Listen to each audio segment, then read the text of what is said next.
Israeli PM Netanyahu ने युद्ध के लिए मांगा समर्थन। अमेरिका के राष्ट्रपति बाइडेन की जमकर की तारीफ। चीन दौरे पर आए यूक्रेन के विदेश मंत्री दिमित्रो कुलेबा ने चीनी विदेश मंत्री वांग यी से मुलाकात की है और आपको बता दें कि मुलाकात काफी अहम रही है। ब्रिटेन के रक्षा मंत्री का बर्लिन दौरा। बर्लिन के रक्षा मंत्री जॉन हीली से मुलाकात किया। ब्रिटेन रक्षा मंत्री का जोरदार स्वागत किया गया। अमेरिका में एफबीआई प्रमुख को करना पड़ा सवालों का सामना। ट्रंप की हत्या की कोशिश में हुए सवाल जवाब।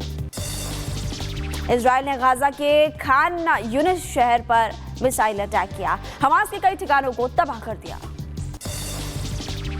फ्रांस की एयरफोर्स ने इंडोनेशिया में बनाया नया अड्डा। चीन की हर गतिविधियों पर रखी जा रही है नजर।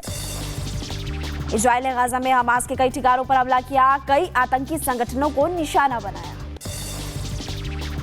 यूक्रेनी राष्ट्रपति दिमित्रो ने कहा है कि शांति वार्ता को हम तैयार हैं। रूस ने कहा है कि वो यूक्रेन के शांति समझौते का इंतजार करेगा। चीन में भारी बारिश की वजह से सड़कों पर लबालब भरा पानी। कई सड़कें टूट गई है और लुंगनैन और उसके बाद सांसू में भी सड़कों पर पानी भर गया। चीन उत्तरी पश्चिमी प्रांत में हुई मूसलाधार बारिश और करीब 6000 लोगों को इलाका खाली करवाया गया। फिलीपींस की राजधानी मनीला में बाढ़ के कारण हालात खराब। बारिश की वजह से करीब 13 लोगों की जान चली गई।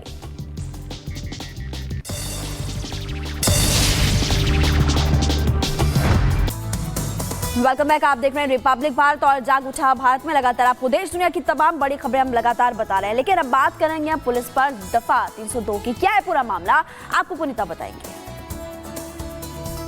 तो देखिए, खबर राजस्थान की है। राजस्थान के चर्चित गैंगस्टर आनंद पाल की जो है आपको बता दें कि इनकाउंटर 2017 में कर दिया गया था। इसके बाद से ही राजस्थान पुलिस ने खूब वाहवाही लूटी थी, इनाम उन्हें मिले थे और साथ ही साथ प्रमोशन भी दिया गया था। लेकिन अब आपको बता दें कि पूरा मामला जो है पुलिस पर ही उल्टा पड़ता हुआ नजर आ रहा है। पुलिस की खूब किरकिरी हो रही है क्योंकि जिस आनंद पाल का इनकाउंटर करने के बाद राजस्थान पुलिस के अधिकारियों ने प्रमोशन और इनाम वसूले थे, कोर्ट ने उन्हीं पुलिस वालों पर अब आनंद पाल की हत्या का केस चलाने का आदेश जारी कर दिया है। आखिर पूरी खबर क्या है, रिपोर्ट के जरिए दिखाते हैं।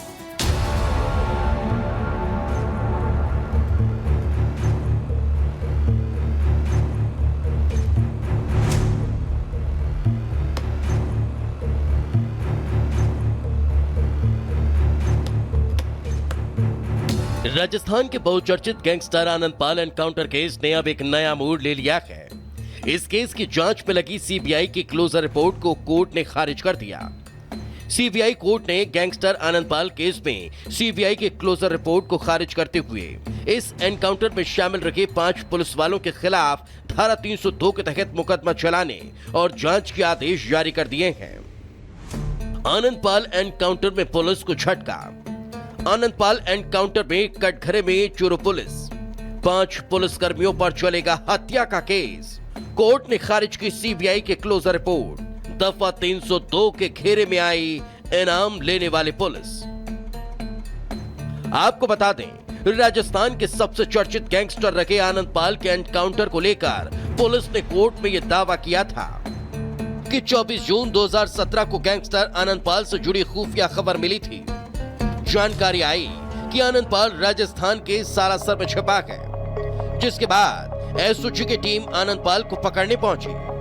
टीम ने आनंद पाल के अड्डे को चारों तरफ से घेर लिया, लेकिन आनंद पाल ने घर की छत से फायरिंग शुरू कर दी। लिहाजा एसओजी ने जवाबी कार्रवाई करते हुए उसे मार गिराया। जानकारी के मुताबिक चूरू पुलिस की तरफ से किए गए इस दावे को गैंगस्टर आनंद पाल की पत्नी राजकंवर और आनंद पाल के भाई मंजीत पाल ने पूरी तरह से फर्जी बताया और इसके खिलाफ उन्होंने फौरन कोर्ट का रुख कर लिया। लेकिन उसी मामले में जब सीबीआई ने कोर्ट में अपनी क्लोजर रिपोर्ट पेश की, तो आनंद पाल के पक्ष से कोर्ट में पेश हुए वकील ने सीबीआई के क्लोजर रिपोर्ट पर सवाल उठाते हुए उन रिपोर्ट का हवाला दिया, जिसे सीबीआई ने भी अपनी क्लोजर रिपोर्ट में लगाया था। आनंद पाल की पत्नी के वकील ने कोर्ट में यह तर्क दिया कि किस आधार पर खारिज हुई क्लोजर रिपोर्ट। आनंद पाल की बॉडी पर चोट के निशान थे। रिपोर्ट में साफ है कि आनंद पाल को करीब से गोली मारी गई।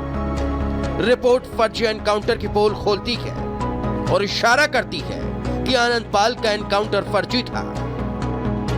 इतना कि नहीं, इस मामले में आनंद पाल के भाई मंजीत पाल, जो इस घटना के चश्मदीद थे, कोर्ट ने उनके बयान को भी क्लोजर रिपोर्ट के खिलाफ मजबूत आधार माना।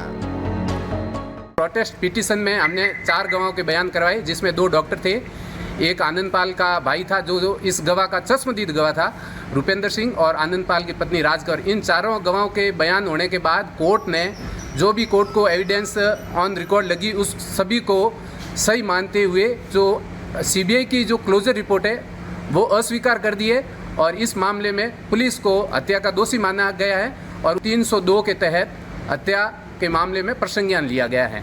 वहीं चूरू पुलिस को लगे इस झटके के बाद इस मामले में तत्कालीन सरकार पर भी कई सवाल खड़े हो गए हैं, जिन्होंने आनंदपाल के कथित एनकाउंटर के बाद 10 पुलिसकर्मियों को प्रमोशन और 90 पुलिसकर्मियों को 35 लाख रुपए का इनाम दिया था। बहरहाल गैंगस्टर आनंदपाल को गए 7 साल से ज्यादा का वक्त गुजर चुका है, लेकिन राजस्थान में पुलिस के लिए तब चुनौती रहा आनंदपाल आज भी चूरू पुलिस के लिए बुरा सपना ही बना हुआ है। Bureau report, Republic Bharat. देखिए, आनंदपाल केस में पुलिस पर दफा 302 और गैंगस्टर आनंदपाल एनकाउंटर केस में एक बड़ा फैसला कोर्ट की तरफ से किया गया है। पुलिस अफसरों पर ही अब हत्या का मुकदमा चलेगा और एनकाउंटर में शामिल 5 पुलिस वालों के खिलाफ अब एक्शन होगा, वो देखने को मिलेगा। चूरू पुलिस के 5 पुलिस कर्मियों पर मर्डर केस चलने वाला है। कोर्ट क्योंकि इस पूरे मामले पर सुनवाई करते हुए नजर आया था और कोर्ट ने सीबीआई की क्लोजर रिपोर्ट को अब खारिज फिलहाल किया है। 24 जून 2017 को हुआ था आनंदपाल का कथित एनकाउंटर और आनंदपाल का भाई एनकाउंटर केस का जो है वो चश्मदीद भी है और चूरू पुलिस के अगले कदम पर भी अब लगातार नजर देखने को मिलेगी कि आखिर क्या कुछ निकलकर सामने आता है। लेकिन कोर्ट की तरफ से फिलहाल आदेश दिया गया है, इसलिए हम कह रहे हैं कि दफा 302 पुलिस पर ही यहां पर देखने को मिली। चलिए खबरों में आगे बढ़ते हैं। हत्या या फिर आपको बता दें कि इस पूरे मामले को लेकर जो हादसे को लेकर हादसा और हत्या है इसे लेकर लगातार सवाल उठ रहे हैं। दरअसल गाजीपुर में एक लड़का जो अपने माता पिता से ये वादा करके निकलता है कि वो आईएएस की तैयारी करने के लिए जा रहा है और आईएएस बनकर निकलेगा, लेकिन दिल्ली में वो किस तरीके से पूरे हादसे का शिकार होता है। माँ बाप का रो रो कर बुरा हाल है, लेकिन दिल्ली सरकार जो है इस पूरे मामले को लेकर सियासत करने में जुटी हुई है। हालांकि आपको बता दें कि जो परिवार वाले हैं वो लगातार ये मांग कर रहे हैं कि इस पूरे मामले को लेकर जानबूझकर जो है उनके बेटे की हत्या कर दी गई है। लेकिन आखिर पूरा मामला है क्या और किस वजह से इस वक्त दिल्ली सरकार की किरकिरी हो रही है और क्यों इस पूरे मामले को लेकर सियासत देखने को मिल रही है, रिपोर्ट के जरिए दिखाते हैं।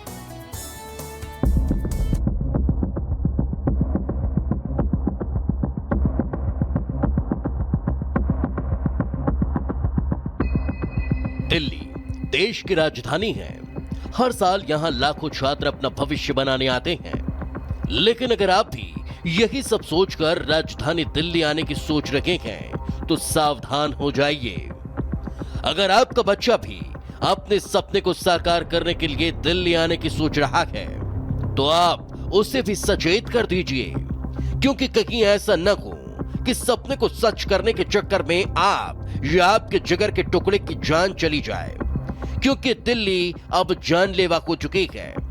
यहाँ की व्यवस्थाएं अब जानलेवा हो चुकी हैं। कहीं इलेक्ट्रिक तार की चपेट में आने से किसी की जान जा रही है तो कहीं सीवर लाइन में डूबकर कोई अपनी जान गंवा रहा है।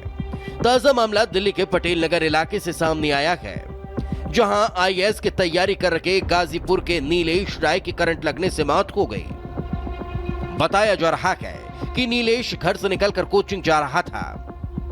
वो कॉलोनी में पानी भरे होने की वजह से गेट के सहारे कॉलोनी से निकलकर मेन रोड पर आने की कोशिश कर रहा था कि गेट को छूते ही नीलेश को करंट लगा और पल भर में ही नीलेश की जान चली गई। इससे पहले कि उसकी चीख सुनकर लोग करीब आते, नीलेश अपने सपनों को दिल में दबाए दुनिया से रुखसत हो चुका था।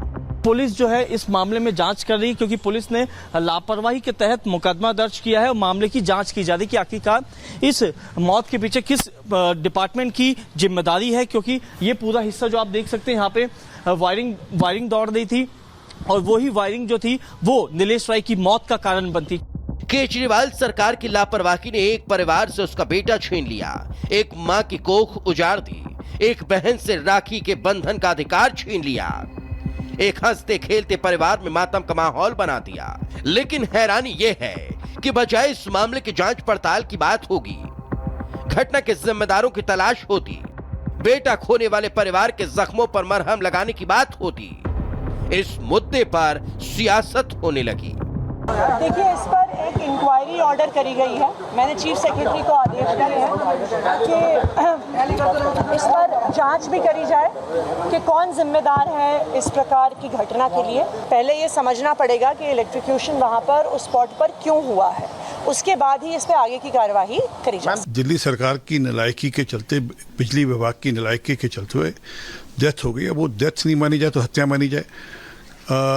दिल्ली सरकार सो रही है। दिल्ली पुलिस हर साल दिल्ली सरकार को एक सूची देती है जिसमें वे बताती है कि किन 150 जगहों पे, जहाँ 155 जगहों पे कहाँ पर पानी का भराव होगा, और उसकी चिंता सरकार को करनी चाहिए कि वहाँ पर बिजली के जो उपकरण हैं उनको डिस्कनेक्ट करना चाहिए, जहाँ उन पानी के भराव वाली जगहों की चिंता करनी चाहिए। परंतु दिल्ली सरकार सो रही है।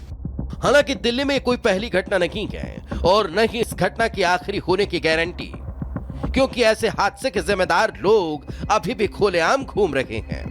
आपको बता दें, तमाम आरोपों पर सफाई देने वाले दिल्ली सरकार के मंत्री चाहे कुछ भी बोले, लेकिन देश देख रहा है कि दिल्ली सरकार पिछले कई महीनों से जेल से चल रही है। आम आदमी पार्टी के मुखिया और दिल्ली के मुख्यमंत्री अरविंद केजरीवाल तिहाड़ जेल में बैठकर दिल्ली को इशारों पर नचा रहे हैं। ऐसे में दिल्ली की जनता पर चाहे कोई भी मुसीबत टूटे, हिसाब लगाने वाला भगवान ही मालिक है। Bureau report, Republic Bharat. तो देखिए, नीलेश आईएएस बनने का ख्वाब लेकर दिल्ली पहुंचा था, लेकिन उसका ख्वाब बनकर रह गया क्योंकि दिल्ली सरकार के नकारेपन का वो शिकार हो गया। क्या पूरा मामला है, जरा ग्राफिक्स के जरिए आपको विस्तार से बताते हैं। देखिए, दिल्ली में करंट लगने से नौजवान की मौत हो जाती है। गेट में करंट आने से कई युवक की जान अब तक जा चुकी है, लेकिन इसके बावजूद भी कोई सख्त कदम नहीं उठाया जा रहा है। पटेल नगर इलाके में बुधवार की ये घटना है जिसमें नीलेश की जान चली जाती है। दिल्ली सरकार ने जांच के आदेश तो दे दिए हैं, लेकिन इस पर पर्दा डालने की भी कोशिश बार बार हो रही है। परिवार को मुआवजा देने के निर्देश दे दिए गए, लेकिन सवाल ये कि मुआवजा देने मात्र ही हो जाएगा। परिवार ने बिजली विभाग पर सवाल उठाए हैं। दिल्ली में पहले भी ऐसी कई घटनाएं हुई है, लेकिन इसके बावजूद भी कोई सख्त कदम क्यों नहीं उठाया जा रहा है। घटना के